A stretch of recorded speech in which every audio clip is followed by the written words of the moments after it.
Greetings. In our last lecture, we were reviewing the Dalai Lama's conception of the fundamental nature of reality and of human happiness. But of course, as Aristotle even said, to say that happiness is the highest good is a bit trite, and one needs details. And so we spent a fair amount of time in our last lecture filling out the details of the Dalai Lama's view of what human happiness is. We saw that the Dalai Lama concurs with the general Aristotelian idea that happiness isn't a kind of fleeting emotion, but is the goal of human life, the highest good, and constitutes a global state of flourishing, of living well. But we saw that the Dalai Lama differs from Aristotle. He doesn't see happiness necessarily as analytically connected to virtues.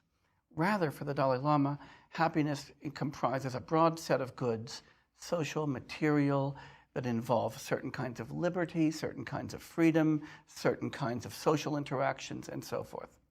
Nonetheless, for the Dalai Lama, we are very much aimed at happiness. That is the goal of life, and for very much the reasons that Aristotle thought, that happiness is something we choose always for its own sake, never for the sake of something else, that we choose other things in order to be happy, and that if you're happy, that's enough. It's self-sufficient.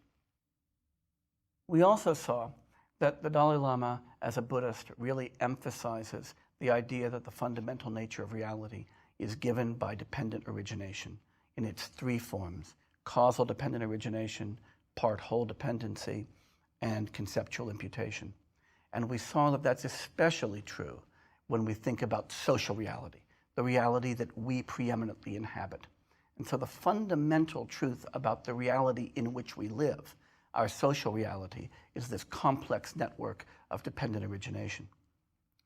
Dependent origination, we saw, grounds both the possibility of suffering and the possibility of happiness. When we think about dependent origination in its aspect as the root of suffering, the Dalai Lama takes us back to the Four Noble Truths, or the Four Truths for one who would be noble. What we find is a social structure, an economic structure that through the ideology of commodity fetishism, through the activity of relentless advertising and consumerism, systematically paints a distorting view for us of what we actually need and of what we should actually fear, of what candidates are actually desirable and which ones are scary, of things without which we cannot possibly live, or things that we must not do. This fundamental confusion is what conditions most of our current desires and felt needs, and most of our fears, most of our aversions. And this source of suffering, this fundamental confusion generating attraction and ignorance, generates a kind of cycle. And it's the cycle that we metaphorically described as offering salt water to a thirsty man. We buy yet another object, and that other object just leads us to desire one more. So we saw that the Dalai Lama is drawing inspiration, not only from Buddhism, but also from critics of modernity like Gandhi. We concluded by reminding ourselves that for the Dalai Lama, the only possible solution to this is the development of a very deep kind of compassion, because our interdependence is, in virtue of being the nature of reality, not only the source of actual suffering, but also the source of potential happiness. If suffering is grounded in reality, happiness must be grounded in reality too. And so the development of an attitude that respects this kind of interdependence and commits us to the creation of happiness, that's what we mean by compassion, is necessary in order to make life meaningful. Today, our goal is to find out how that can be achieved. The Dalai Lama begins his analysis through an analysis of our emotions. And by the way, this is also a respect in which it makes sense to say of the Dalai Lama that even though he's a great Buddhist leader, steeped in a Buddhist tradition, he's also very much a modernist. Because the whole category of emotions, things that just come out of us, right? Emote, to just move out of us, is very much a Western psychological notion. And there's no neat translation of the term emotion into any Buddhist language. And so the Dalai Lama, in adopting this framework, is very much adopting a Western secular model of psychological life in order to understand both unhappiness and happiness. And it's very much informed by his study of Western cognitive science. The Dalai Lama notes that our unhappiness, the suffering that we actually experience, doesn't derive directly from external circumstances. Things may go wrong. We may even be in pain. We may lose things. We may not get what we want. But that by itself is not suffering. That's just adversity. Suffering arises from our emotional reactions to those adversities, or to our emotional reactions to not having what we want. Not having a Mercedes-Benz is not itself a source of suffering, but feeling bereft of something that I need, feeling a deep hollow in my soul because I don't have a Mercedes-Benz, that's suffering. But that comes from the pathological emotion, not from the fact that I've got a Toyota, not a Mercedes-Benz. The Dalai Lama points out that these emotional reactions and these attachments come not only from attachment, but also from aversion. That is, my adoration of somebody can become a source of suffering if that person does not particularly want to be adored by me. So positive emotions can also constitute attachments and become pathological.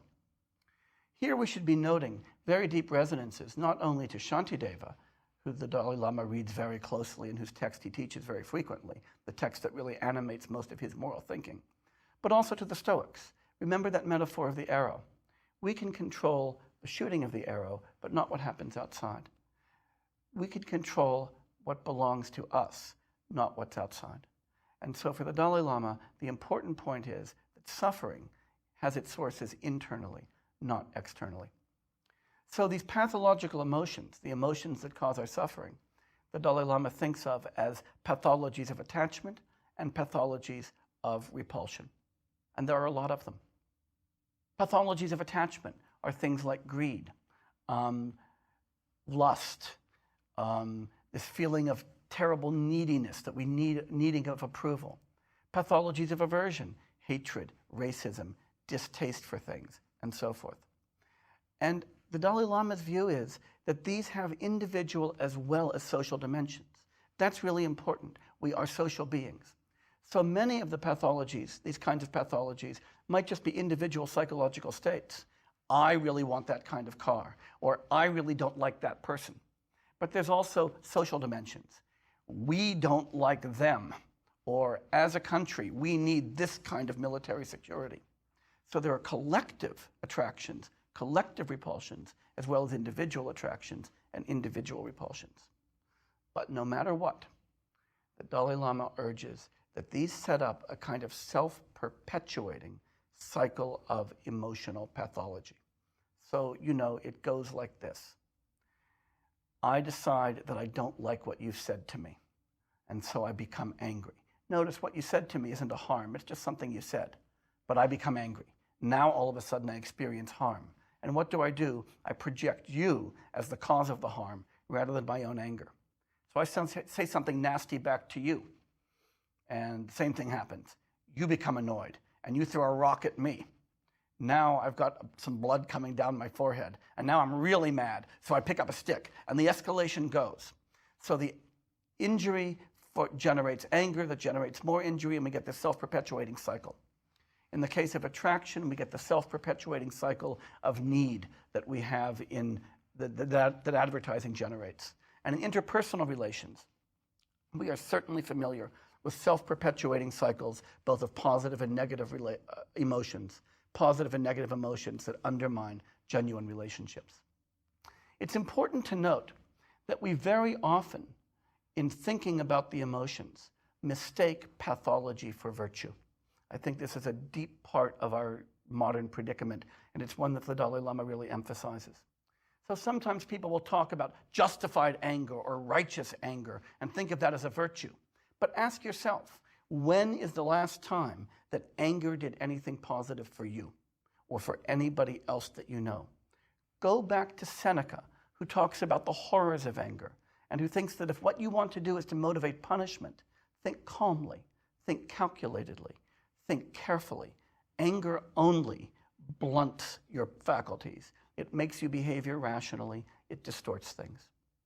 Even love can often be thought of as a virtue when in fact it's pathological, when it becomes obsession, when it becomes a fascination that gets in the way of seeing another person clearly. Patriotism and honor sometimes fit that way too. We think of somebody as deeply patriotic when in fact they may simply have fetishized a particular policy or a particular country. So it's very important if we're going to understand the nature of suffering, but also if we're going to understand the nature of happiness, to be able to distinguish emotions that are indeed beneficial from emotions that are pathological. And very often they're so close to each other that it's very hard to tell unless we actually engage honestly, reflectively, and deeply with our own inner life. Now, the Dalai Lama argues that given that so much of our emotional life is pathological, even if we don't experience it that way, what we need as an antidote are positive, non-pathological emotions. Pathological emotions, he argues, are grounded in confusion, right? Attraction and aversion are grounded in misperceiving reality. Seeing something else as the source of our unhappiness rather than ourselves. Seeing something else as necessary instead of simply an option. So here we're really reflecting ideas that we saw in Shantideva, the idea that we really have an erroneous perception, a misperception of reality that has to be the foundation of this kind of pathology. So if we're going to cultivate positive emotions, this means that we need to cultivate not an erroneous understanding of reality, not a distorted understanding of reality, but a clear, accurate understanding of reality. And this clear, accurate understanding can't just be a kind of theoretical thing, right? This is kind of important. It's easy, having maybe read a book or listened to a lecture or two about Buddhist philosophy or about physics or about cognitive science, to convince ourselves that it really is true that we live in a world that is completely interdependent, in which everything is causally conditioned, and in which everything produces innumerable effects, where parts are dependent on their wholes, wholes dependent on their parts, where things depend for their identity on conceptual imputation, and the green grass grows all around. And we're able to mouth these words, we're able to say them, we're able to engage theoretically and analytically with reality that way. Maybe we are even able, reflectively, to say, damn, when I was angry yesterday, that's because I didn't make sense of this, because I didn't understand this kind of interdependence, and I projected a kind of special importance to something that I shouldn't have done. Or to say, I really don't need that. I'm really reifying it in a way that's not necessary. But that kind of theoretical engagement, that kind of abstract engagement, is not enough to constitute an antidote to real emotional pathology. It's really just an addition of insight to injury. If we're going to cultivate an antidote to these habits, what we need to do is to cultivate clear cognitive habits, that is, instinctive, spontaneous responses to things as interdependent, as causally dependent, as part-whole dependent, as dependent upon imputation. And it's that instinctive, innate, spontaneous cognitive habit that can be so difficult to accomplish, so difficult to cultivate, and that's why it requires work. That's why the notion of karuna, of compassion, is so important.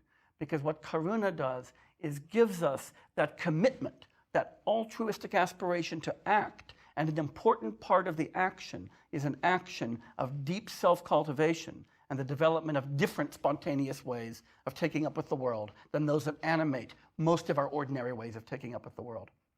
The use of moral imagination is important because we need to be able, for instance, when responding to another, to understand that their interests are in a deep sense just like our interests, that their pain is in a deep sense just like our pain, and to take their pain as a motivation to act for alleviation, just as we take our own pain as a motivation to act for alleviation. To take another person's need as a motivation to act to alleviate it, just as we take our need as a motivation. And that requires the kind of moral imagination that projects us into that person's perspective. And it requires habituation. It requires practice. It requires doing this again and again. And note the echoes of David Hume here. The idea that it's our imagination and convention and habits, childhood upbringing, and reimagining that enables us to extend the narrow emotions, the emotions that obey that inverse square law, into real emotions like compassion and real emotions like justice.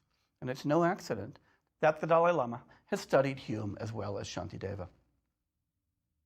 The Dalai Lama argues that this kind of cultivation of compassion comes in two pieces. The first part he calls the cultivation of restraint, and the second he calls the cultivation of virtue. These are his terms. By restraint, he means the holding back of instinctive negative reactions, actions of anger, actions of greed, actions motivated by carelessness, and so forth. By virtue, he means a development of the positive commitment to do benefit. And he sees these as related to one another, the first as the prerequisite for the second. Why is restraint so important, and how should we cultivate it? Well, the Dalai Lama argues that restraint is actually what cuts off the roots of suffering. Because remember, from a Buddhist perspective, we think of suffering very much as a positive phenomenon. It's attraction and aversion conditioned by ignorance. And ignorance itself is a positive thing, not the absence of knowledge, but the superimposition of a mistaken understanding on reality. So what restraint does is to cut off those roots. And so restraint, this ability to stop the anger, to stop the greed before it really moves into prominence in our cognitive lives, has to be cultivated, not just by telling myself, I'm not going to get angry, I'm not going to get angry, I'm not going to get angry, or I'm not going to act on greed, I'm not going to act on greed, I'm not going to act on greed, but by the reflection on causes. And of course, remember, we saw the same kind of reflection recommended to us by Marcus Aurelius and by Seneca. Think about what gave rise to the other person's actions. Think about that and you will no longer be angry. People aren't responsible for their own stupidity. People aren't always even responsible for their own greed or their own thoughtlessness. Those emotions, those tendencies were built into them through causes and conditions as well. As Shantideva says, I don't get angry at a stick when it beats me, so why should I get angry at the intention that motivates the stick that itself is generated by antecedent causes and conditions? So if we reflect on causes, if we reflect on what actually gives rise to our suffering, then it goes down a little bit. Secondly, the Dalai Lama urges, we need to reflect on impermanence. We need to reflect on the fact that these things that we want so badly are going to disappear and dissolve at some point. They're not all that permanent. They're not that important. That these things that are causing us the experience of suffering right now themselves are impermanent as well. And that our own emotions, our own mental states, those are impermanent too. We don't need to care about them so much. We can let them go. We can watch them proceed one after the other, just like everything in the universe proceeds one after the other, arising, enduring for a moment, and passing away. And finally, by reflection on selflessness. By reflecting on the fact that we ourselves are not substantial entities that are disconnected from and distinct from everything else in the world. Now that might seem like an obvious point, but it's not an obvious point. It's not an obvious point for the following reason. Our ordinary cognitive habit, our ordinary way of taking up with the world is to think of ourselves as subjects, everything else as object. The first person pronoun encodes that. There's I and everything else. And when we do that, we think of everything else in relation to ourselves. There's me and my friends and my enemies. There's me and my car and the cars that aren't mine. There's me and the stuff that I care about and the stuff that I don't care about. And everything in the world becomes experienced instinctively, not reflectively, but instinctively in terms of its relation to me, the subject. Well, what's wrong with that? What's wrong with that, you might ask? After all, I am the person experiencing all of that. There is, of course, something deeply wrong with that. Because that way of taking up with the world, however natural it is, reflects the nature of reality as determined by a bizarre polar coordinate system, with me at the center and everything else arrayed in terms of its relationships to me. To think that reality is really like that, I have to really think that I am pretty damn special. The problem, of course, is that everybody thinks that way, and there's where conflict comes from. If we're each the center of the universe, and the center of the universe can only be in one place, conflict naturally arises. By reflecting on selflessness, by reflecting on the fact that the universe does not revolve around us, as we saw in the book of Job, we are able to take our own importance less seriously. I'm not right here and everything else there. From another standpoint, I'm over there, and I'm just one passing phenomenon among many passing phenomena.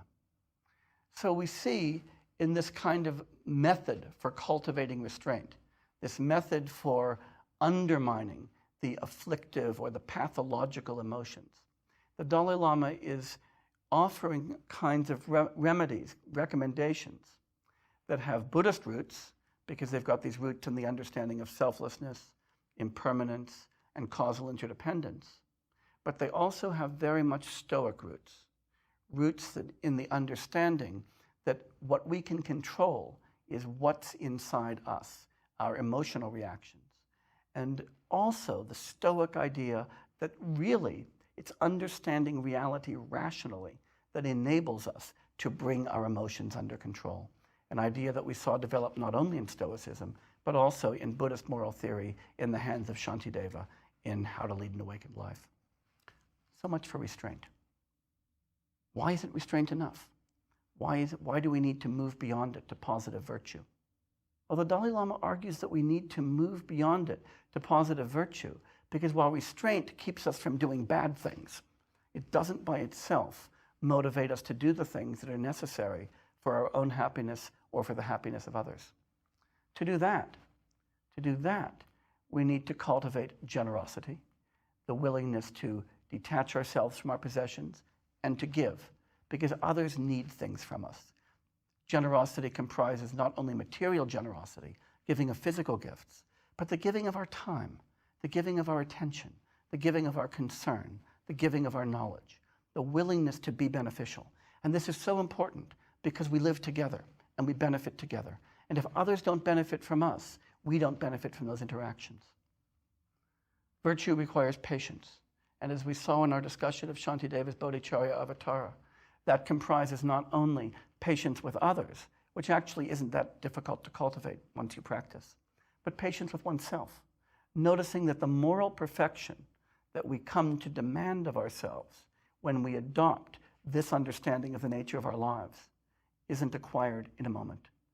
That kind of moral development requires time, it requires work, it requires meditative practice, it requires accustoming ourselves to certain ways of thinking, and that means that we need to be patient with ourselves as well as patient with others. Virtue, the Dalai Lama emphasizes, requires attentive concern, not just idly thinking, yeah, it's really important to me that other people be happy. Not just thinking, yes, I want to make sure my kids go to good schools and that other people's kids go to good schools too.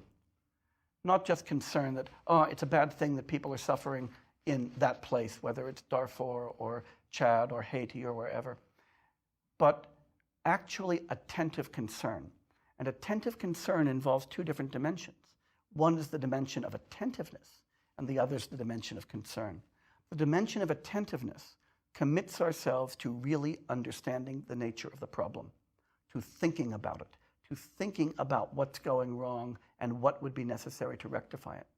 Concern means actually being committed to do it, not just saying, oh, it's so sad that those children are suffering, please turn off the TV, I can't take anymore, but rather an actual commitment to do something. That's part of the root of virtue in this sense. Mindfulness.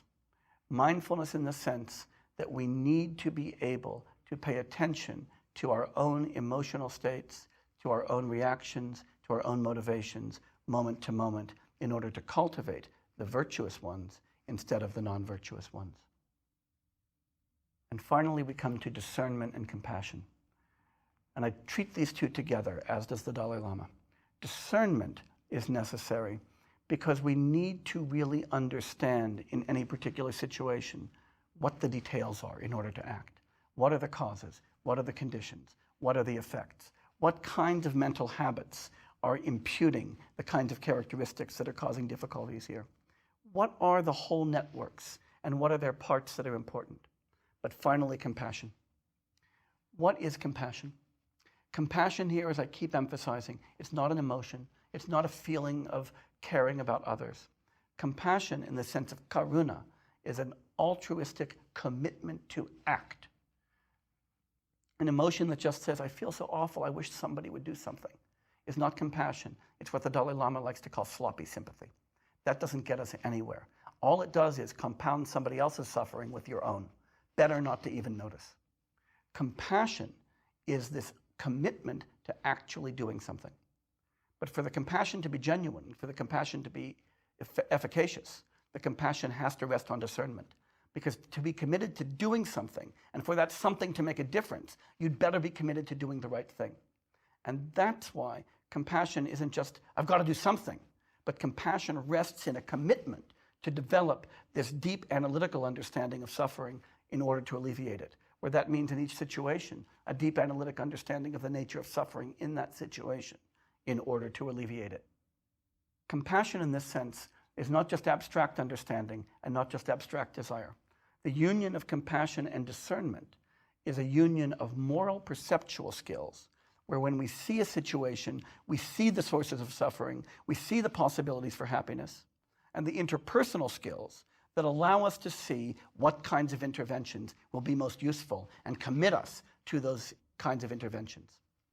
And the Dalai Lama emphasizes this kind of compassion, if we really cultivate this altruistic attitude, entails a kind of Gandhian universal responsibility, a responsibility for the welfare of all. Why? What could a limitation on compassion be? What could it be for me to be compassionate for these people but not for those? That could only originate in a pathological distinction between, say, my friends and my enemies, back to that polar coordinate system. That's then not genuine compassion. Whatever I feel for these people becomes then a kind of pathological attraction or a pathological attachment. And what I feel towards these people is a pathological anger or detachment. Compassion has to be rooted in the decentering of the individual.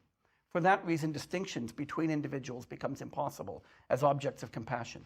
And this is what generates universal responsibility and an unlimited scope of compassion. That's an idea that we saw in Shantideva, that karuna, compassion, requires the resolution that I be the source of benefit for all sentient beings. That's what universal responsibility is. That's why what we're seeing here is a modern version of the Bodhisattva path.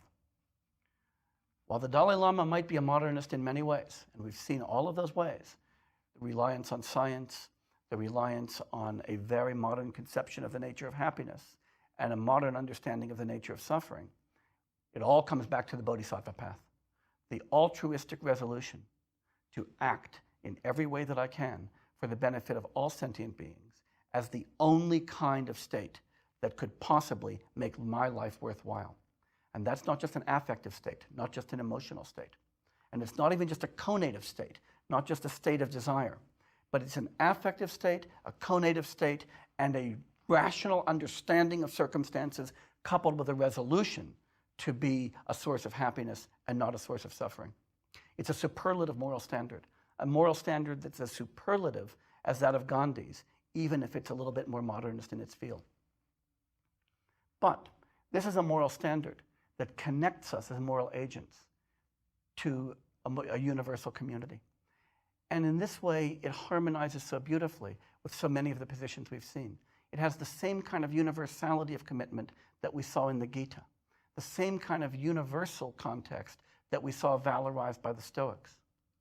So while we're seeing an enormous modernism in the content, the specific content of the recommendation of the Dalai Lama for a meaningful life, this recommendation for a meaningful life based in compassion is also deeply traditional and rooted in very ancient traditions that animate his way of thinking and show us how the traditional can enter modernity. So what is a modern Buddhist view of the meaning of life? It's a meaningful life.